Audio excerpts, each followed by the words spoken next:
To a lieutenant with the Detroit Fire Department accused of taking money he didn't deserve, and it is not the first time. Now that lieutenant is out of a job and facing possible criminal charges. Tonight, 7 investigator Ross Jones asking, how did a former Detroit cop who was sent to jail get a job with the Detroit Fire Department? Less than 2 years ago, Detroit firefighter Steve Perry was being hailed a hero. Along with other firefighters and police that night, he was honored at the city's Above and Beyond Awards for saving a life, with the mayor and other dignitaries in attendance. Why is he on our department? But today, no one is celebrating Steve Perry. This member was getting paid overtime for not working. In April, he resigned as a lieutenant with the fire department after an internal investigation found he'd committed payroll fraud repeatedly. At first, the department says it was believed to be limited to just one pay period, prompting Perry to write this memo saying he'd exercised poor judgment by not clocking out and that he was extremely remorseful. When I found that out, like I said, I put the member off on leave without pay. We did a deeper dive, and once we did that, we found our conclusion was that there was enough to actually discharge this employee. A fire department audit looked back at more than 3 years of shifts where Perry, a fire inspector, collected overtime by working shifts on an ambulance. Of the 246 days he was paid for, the city could only confirm he worked 54 of them, meaning that for 192 shifts he was paid overtime, the city isn't sure he even worked. According to the DFT audit, the pay in question amounts to nearly $140,000.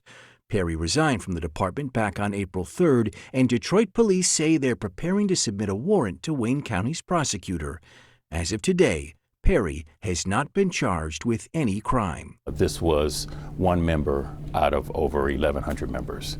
It was an isolated incident, and it won't happen again. But did it already happen again?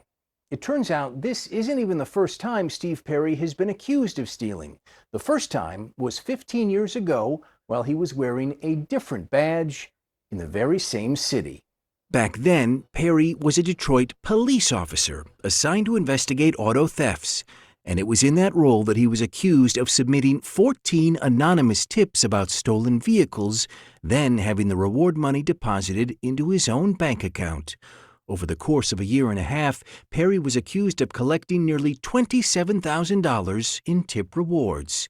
He would be charged with 5 felonies, later pleading no contest to a misdemeanor and sentenced to 32 days in jail. This guy comes across as a very nice guy. You couldn't tell me he has done something like this. Ricardo Moore remembers Perry from his time working for DPD. Today, Moore helps oversee the department as a police commissioner and says Perry's criminal case should have ended his career in public service. So why didn't it? A simple internet search would have produced this information. Where was the background investigation? To think that a guy who went to jail for a month for allegedly stealing while he was a police officer who then gets a job with the fire department, that doesn't make a lot of sense, does it? Yeah, and I really can't speak on that part. Back in 2014, Commissioner Sims was not in charge of the fire department when Perry was hired. DFD tells me they could find no evidence that officials were aware of his criminal history back then, even though the case was covered heavily in the media. But a search of court records today does not return any record of Perry's 2009 criminal case, meaning it is likely he had the case expunged. Still, even the fire commissioner doesn't understand how Perry got a second chance. You know, a person who has a history of that, to be honest, is not welcome on the Detroit Fire Department. Steve Perry did not respond to calls, texts, and a letter left at his home seeking comment. Today, after his second alleged theft, he is no longer receiving a city paycheck. But that may change. Perry, we've learned, is eligible for a city pension. Does he deserve one? No. Is he eligible? That's something different.